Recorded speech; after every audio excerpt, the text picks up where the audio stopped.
Hi to all and welcome to the session of What Next for Failed IVF. We are glad to have Dr. Sangeetha Anand to help us understand this topic. We'll discuss that and more in the session today. Doctor, your stage. Yeah. Good evening. Uh, this is Dr. Sangeetha Anand, consultant reproductive medicine at Apollo Fertility, Brookfield, Bangalore. Today, I would like to discuss about what happens when an IVF fails. How should patients proceed with a failure? We all know IVF is a strenuous process. It has a huge emotional, physical, as well as financial burden on the couple. And when it fails, it gives huge disappointment for the couple as well as for the doctor. So whenever IVF fails, I usually recommend my patients to take a break, at least few days, so that it give them some time to recover from the stress they have gone through, both the emotional response to the loss as well as for the medical choices they are left with. They can plan next. Whenever there is a negative beta-HCG, the couple should plan to visit the consultant, the fertility doctor with whom they had the treatment, so that they can discuss what can be done next, so that they can plan the second journey. Because we all know that IVF doesn't guarantee pregnancy is one IVF cycle.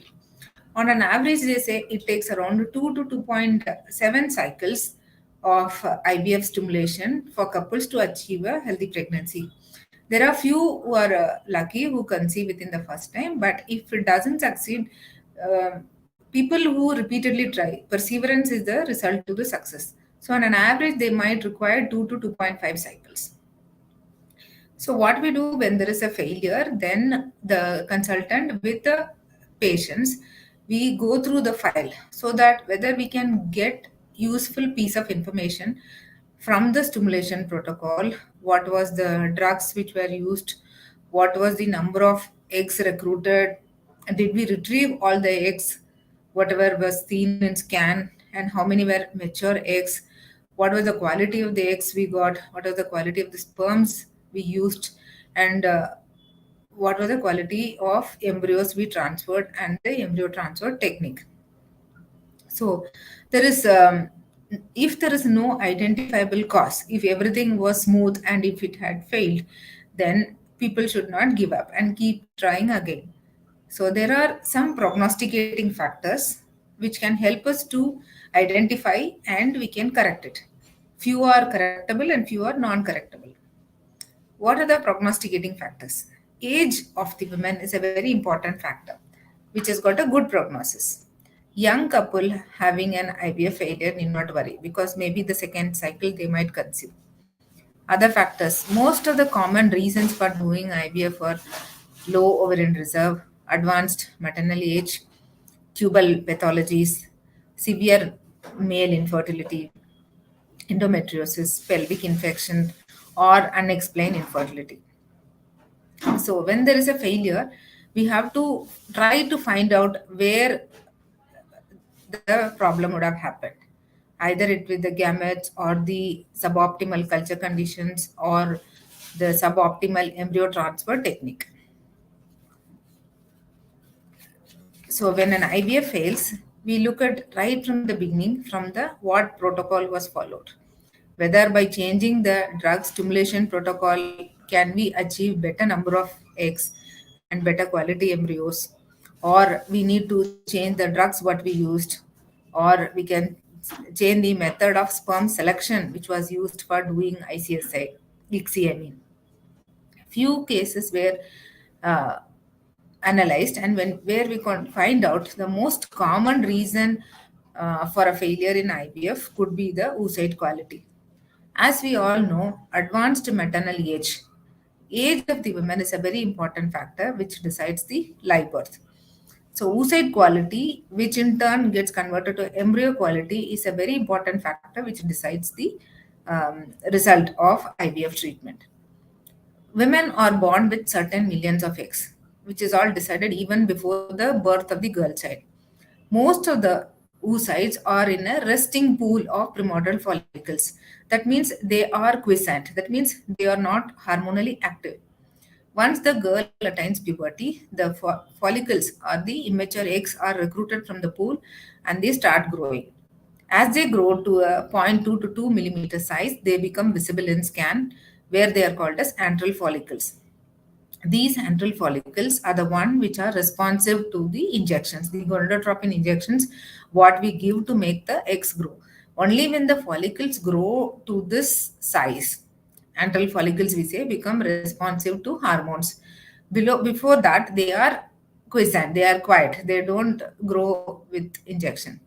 So the primordial pool and which in turns brings out as antral follicles decides the number of eggs which are going to grow with the injection. So as we all know, as women age, the reserve pool of eggs in the ovary declines. As it declines, the quality declines. As the what do you mean by quality? The abnormal set of chromosome in the oocyte that is called as euploid and aneuploid. Aneuploid mean abnormal set of chromosome leading on to abnormal embryos, which nature doesn't allow it to grow. So what happens? Either they don't implant or it can lead on to a miscarriage. So mainly the advanced maternal age is a one factor, or a low ovarian reserve is a factor which might be the reason for failure. Similarly, even a poor semen sample can also lead on to a failure. The chromosomal abnormality in the oocyte is the most common reason for failure. Second, if good quality embryos were transferred, even then if the pregnancy doesn't happen, we have to look at the uterine factors. The implantation defects are called as recurrent implantation failure when we have transferred already 10 good quality embryos, and if it is not implanted, when we got this recurrent implantation failure. Normally, for the embryo to attach to the uterine lining, there should be a crosstalk between the embryo and the endometrium. Only then the embryo attaches to the lining of the uterus. So, in spite of transferring good quality embryos in multiple cycles, if it doesn't implant, then the condition called recurrent implantation failure happens. They say that on an average, 2 to 2.5 cycles of IVF stimulation is required to achieve a healthy pregnancy. So, with one embryo transfer, if we are not able to identify, at least with the second transfer, we should be identify the reason for the failure. There are other uterine factors like endometrial polyp. Endometrial polyp, they are visible in ultrasound. Sometimes even micro polyps, they are benign growth in the inner lining of the uterus, which are tiny. If they are less than 2 centimeter, 2 millimeters size, they are not visible. That can have an effect on implantation. The implantation receptors might be altered. So when there is a failure, diagnostic hysteroscopy is a procedure where we visualize the inner lining of the uterus, and we can look at the endometrial cavity, look for evidence of any polyp or any scar tissue or adhesions, or evidence of chronic endometritis. Endometritis means chronic inflammation inside the lining of the uterus. It can be either an acute infection, which most commonly is because of a bacterial infection, which we identify and treat with antibiotics for 10 to 14 days. Or chronic endometritis can be because of any bacterial, viral, or parasitic infection. And most common reason for chronic endometritis in our country is tuberculosis, which if we can identify, we treat it with medication. So these endometrial polyp, if they are tiny and if found by chance, we don't go and intervene. But if there is a repeated failure, then doing a hysteroscopy can help the patients to conceive next time, because when we do hysteroscopy, it releases some pro-inflammatory cytokines which can increase the chance of implantation in the next cycle. Second, when we do a cervical dilatation, the next cycle embryo transfer might be easy when it was a difficult transfer in the previous cycle. As I said, hysteroscopy is one procedure which can be diagnostic as well as therapeutic, which can increase the chance of implantation in the next cycle. Next, going to adenomyosis. Adenomyosis means it's a condition where patients present with heavy pain, heavy bleeding during periods. People who have adenomyosis have a decreased chance of implantation and they have a higher risk of miscarriage. What is this adenomyosis? The presence of ectopic endometrial glands and stroma which is seeping into the muscle layer of the uterus. There is a smooth muscle cell hyperplasia. The uterus becomes bulky and swollen. So the implantation potential of adenomyotic uterus is less compared to a normal size uterus. So if that is detected, that has to be treated with medication. Next, going on to hydrosalpinx. Hydrosalpinx means pathologically swollen and inflamed, damaged fallopian tube. When there is a fluid collection, there is a chronic salpingitis where there is evidence of chronic inflammation and infection.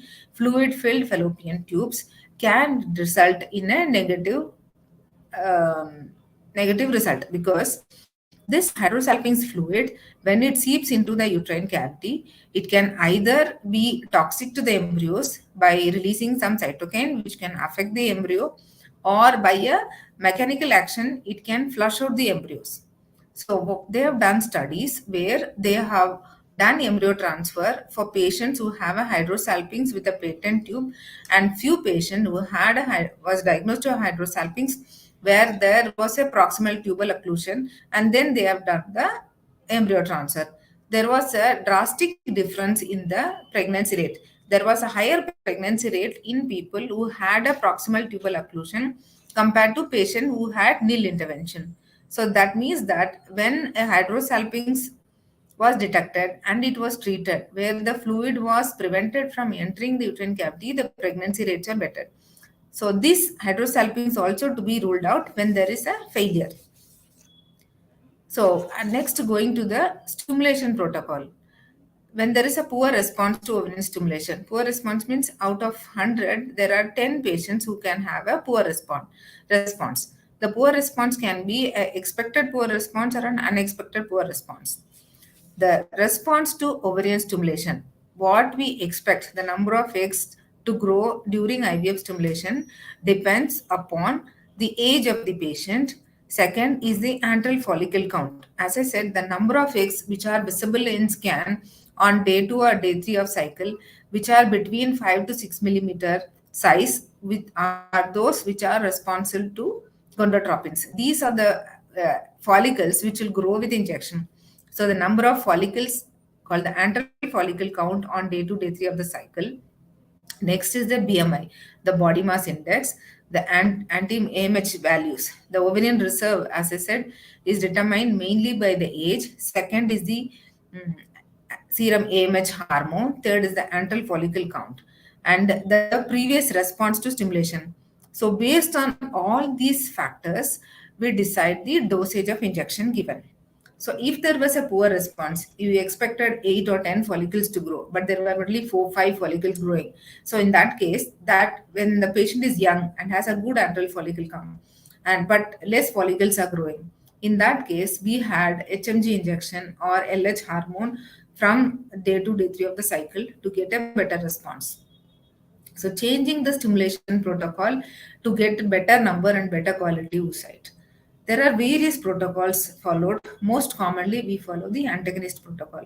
If the patient has not conceived in an antagonist protocol, in that case, we change to a long protocol, or we go ultra short flare protocol, stop protocol, and programming the IVF cycle. If the patient had a poor response in the previous cycle, then put them on some supplements and program from the previous cycle so that we get better number next cycle. So this can help to get a better quality and better number of eggs, and changing the drugs used for stimulation, changing the drugs, and mm, if there is a difficulty at the time of womb pickup, when you expect adhesions and when you expect a difficulty when the ovaries are not accessible, then in that case a diagnostic laparoscopy and adhesiolysis so that the ovaries become accessible at the time of womb pickup can improve the response, or you can reduce the number of pricks during a transvaginal oocyte aspiration going through the vaginal vault to reach the ovaries if the number of pricks are reduced, so that the amount of bleeding on the ovarian stroma is reduced. Second is when there is a difficult oocyte aspiration, avoiding the myometrium, avoiding the endometrium can give a good result. So if you expect a difficult OM pickup, in that case, adhesiolysis prior to the procedure can help to achieve better number of eggs. And next, going, these are the most common causes of failure. If it doesn't fail, changing the embryo transfer technique, and whether the previous cycle, the embryo transfer was done in a atraumatic way, because embryo transfer is a very crucial step which plays an important role in pregnancy. Using under ultrasound guidance, using a very soft catheter, non-touch technique with a full bladder, if the embryo transfer was done under ultrasound guidance and you properly visualize the placement of the embryos, which is usually done 1 to 1.5 centimeter from the fundus, and that can increase your chance for pregnancy. If it was a difficult transfer, planning a cervical dilatation under anesthesia the previous cycle so that you don't find the difficulty at the time of transfer.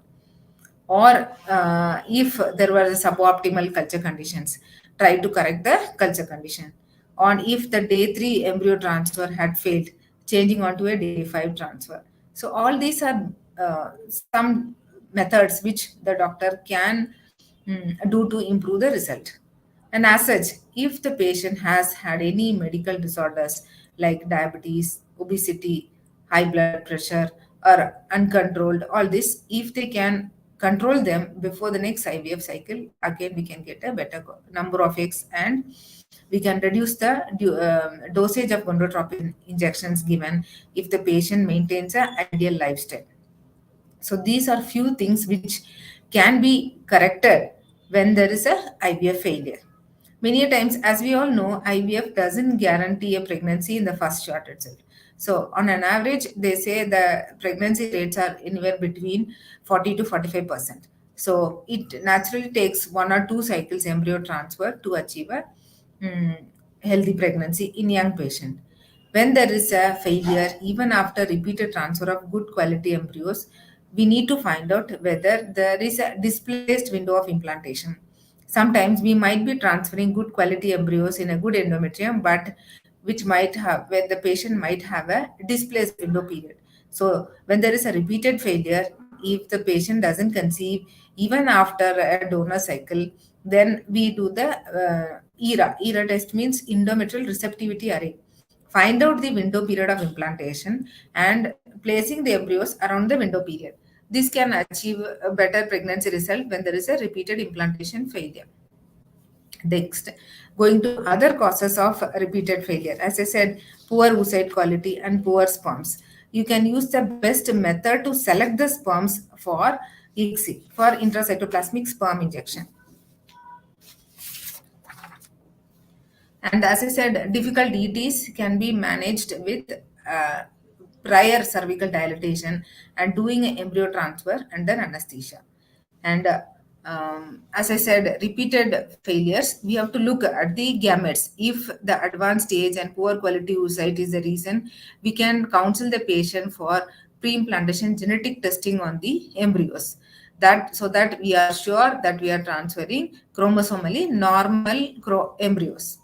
There are various methods, but it is usually recommended only when there is a history of repeated miscarriage, advanced maternal age, or when there is a severe male factor, or when there is a family history of genetically abnormal child, or the couple itself have an abnormal child. Only in these conditions we counsel for embryo biopsy, because it's an invasive procedure and it is done only for a selected set of patients. Other than that, there are few other things like HCG flush, laser assisted hatching, and using a morphological selection of sperms for doing ICSI, and microfluidic technique for sperm selection. These are few other extra things which can help improve the chances of positive result in the next embryo transfer. So with this, I would like to conclude the topic on failed IVF, because with one failure, patient should not lose hope, and discuss with their fertility doctor regarding what should be done next to achieve a healthy pregnancy. Other than that, I mean, most important cause is immunological factors, autoimmune as well as alloimmune rejection of the embryo. A women's body trying to reject the embryos as thinking something foreign to it. So these kind of immune rejection, any associated autoimmune disease should be identified and treated. So these are all subtle things which may be missed in the first IVF cycle. As I said, micro polyps in the cavity might have been missed in the first cycle. The minimal hydrosalpinx fluid seeping into the cavity might have been missed in the first embryo transfer. All these can be corrected in the second cycle, so that the with each stimulation protocol, with each treatment cycle, the doctor will get some piece of information, so that they can correct it before the next transfer. So when there is an IVF failure, I'm sure that there will be an emotional, psychological stress on the couple, financial as well. But to achieve a result, good pregnancy, people should not lose hope and try to find the reason for the failure.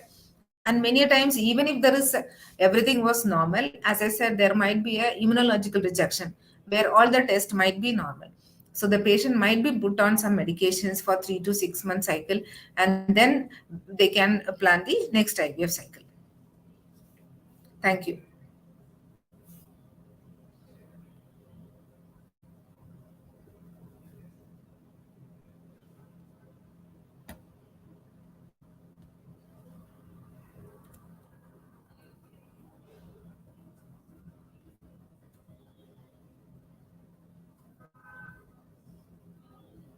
No questions?